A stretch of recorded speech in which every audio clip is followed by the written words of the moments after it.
Hello दोस्तों, welcome to let's crack it. और भाई इस वीडियो में हम बात करने वाले हैं रोहतांग टनल के बारे में, जो कि पिछले 20-25 साल से जो है बन रही है और अब जा कर के ये पूरी हुई है। इसका जो उद्घाटन है वो नरेंद्र मोदी जी करेंगे सितंबर में। डेट अभी स्पेसिफाई नहीं हुई है, तो हम लोग क्या करेंगे इस वीडियो में, हम जानेंगे उसके बारे में सब कुछ और उसका स्ट्रेटजिक इंपॉर्टेंस भी जानेंगे for UPSC purpose. Rohtang tunnel बनाई गई है पीर पंजाल रेंज को काट करके, और ये जाएगी मनाली से लेकर के लेह का जो रास्ता है उसको 46 जो किलोमीटर है उसकी दूरी वो वहाँ से कम कर देगी। 9 किलोमीटर की ये एक टनल है। ठीक है, तो इसके बारे में जानते हैं। नियर मनाली से शुरू होगी, 9 किलोमीटर लॉन्ग टनल है। Under the Pir Panjal range के से ये गुजरेगी। और इसका नाम जो रखा गया है वो रखा गया है अटल बिहारी टनल, जो कि अटल बिहारी वाजपेयी जी जो प्राइम मिनिस्टर रह चुके हैं उनके नाम पर है। ये वर्ल्ड की सबसे लंबी हाईवे टनल होगी, जो कि 10,000 फीट से ऊपर की ऊंचाई पर होंगी। तो दुनिया में जितनी भी टनल्स जो 10,000 फीट से ऊपर की ऊंचाई पर हैं उनमें ये सबसे जो लंबी टनल होगी।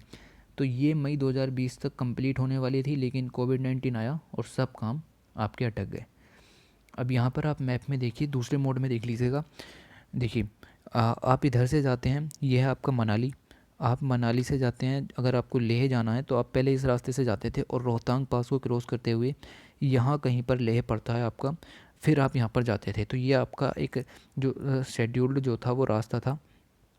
लेकिन अब जो है यहाँ पर ये टनल बन गई है, ये टनल जा रही है यहाँ से लेकर के यहाँ पर। ठीक है, गौर फरमाइएगा। तो अब आप अगर मनाली से आते हैं इस तरीके से, तो आपको यहाँ से वाली टनल लेनी है जो कि रोहतांग और अटल जो टनल यहाँ पर बनी है, और इससे अगर आप इस तरीके से जाएंगे तो ये जो रास्ता है आपका ये 46 किलोमीटर कम हो जाएगा और आपको दिक्कतें भी कम आएंगी। ठीक है, लेंथ जो है इस टनल की वो है 8.8 किलोमीटर। ठीक है, और अब अभी ये इसका जो है टनल का वो नॉर्थ टर्मिनल है और ये वाला जो था टनल का वो साउथ टर्मिनल है।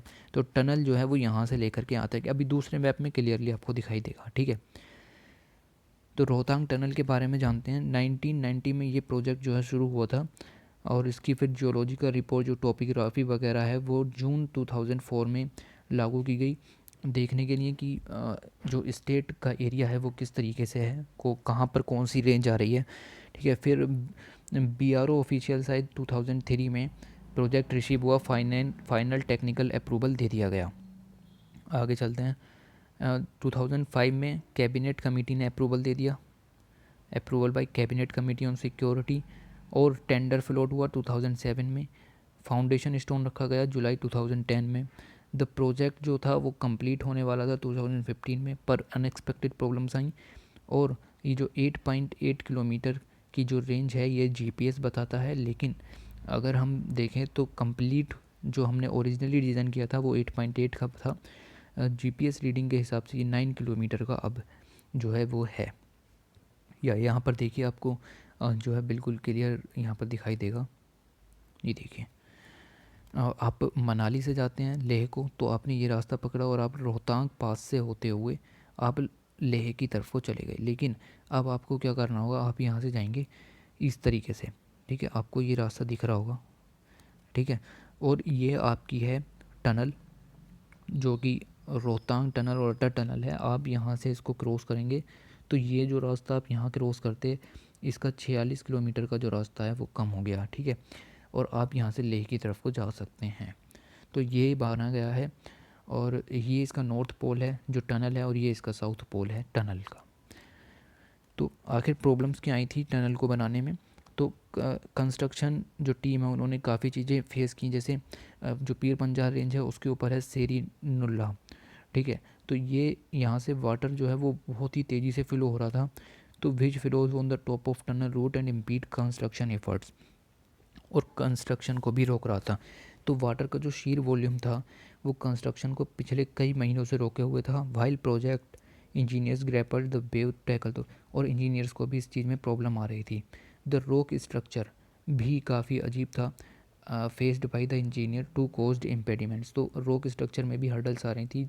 टोपोग्राफी वगैरह पहले से ही वहाँ पर दिक्कत करती हैं। अब जो मैंने आपको दो पोल्स दिखाए, नॉर्थ पोल और साउथ पोल टनल का, तो जो साउथ पोल था वो था सिस्ट का बना हुआ, मैग्माटाइट्स का बना हुआ और फिलेराइट्स रॉक्स का बना हुआ। वाइल द नॉर्थ पोल जो था वो था नीज का बना हुआ और बायोटाइट सेस्ट का बना हुआ। और ये जो नॉर्थ पोल होता है ये होता है ब्रिटल, मीन्स अगर आप यहाँ पर एक हथौड़ा मारेंगे तो काफ़ी भारी मात्रा में जो रॉक्स हैं उनका चूरा हो जाएगा। और डक्टाइल इन नेचर, एक आसानी से टूटने वाला होता है। तो ये भी एक दिक्कत ही है कि वहाँ पर किस तरीके से कंस्ट्रक्शन स्टार्ट किया जाए। अब देखते हैं strategic advantage of the Rohtang tunnel. तो ये पीर पंजाल रेंज को कट करता है। टनल लेह और मनाली के बीच 46 किलोमीटर का जो रास्ता है उसको कम कर देगा। ठीक है। The Rohtang pass to which the tunnel provides an alternative. तो जो रोहतांग पास इधर की साइड को दिखाया था और रोहतांग टनल इधर की पास को दिखाई थी, तो इस ये वाला रास्ता बंद और ये वाला रास्ता आपका खुलने वाला है। Is located at the height of 13,050 feet. तो ये 13,050 फीट की जो ऊंचाई पर है। And a journey from Manali valley to Lahaul Spiti valley. और मनाली से जो लेह लद्दाख वाला रीजन है जो लाहौल स्पीति रीजन कहलाता है, और उसकी जो बीच की डिस्टेंस है उसको 5 घंटे से ये कम कर देगा। ठीक है। Now be completed on over the 10 minute. और अब वो जो डिस्टेंस है अगर आप रोहतांग टनल से जाएंगे तो वो 10 मिनट में ही आपकी ख़त्म हो जाएगी, जो 5 घंटे में ख़त्म होती थी। While the tunnel will be a boon to the resident of the Lahaul and Spiti valley. तो टनल एक वरदान होगी जो लाहौल स्पीति रीजन जो कि ये वाला है उनके लिए। Who remain cut off from the rest of country in winters. जो कि जो रोहतांग पास था वो जम जाता था विंटर सीज़न में, ये ब्लॉक हो जाता था सब। तो अब अगर आप इस टनल से जाएंगे तो आपके लिए रास्ता पूरे साल खुला है, ना कि सिर्फ समर के दिन। 6 month due to heavy snowfall यहाँ पर होती थी। The tunnel will provide almost all weather connectivity to the troops station in Ladakh. तो अब लद्दाख के जो ट्रूप्स हैं अब वो विंटर में भी इधर मूवमेंट कर सकते हैं। ठीक है। What are the salient feature of Rohtang tunnel. तो ये इतना ज़रूरी नहीं है, फिर भी देख लेते हैं। यूनिक फीचर्स यहाँ पर लगाए गए हैं टनल्स के अंदर।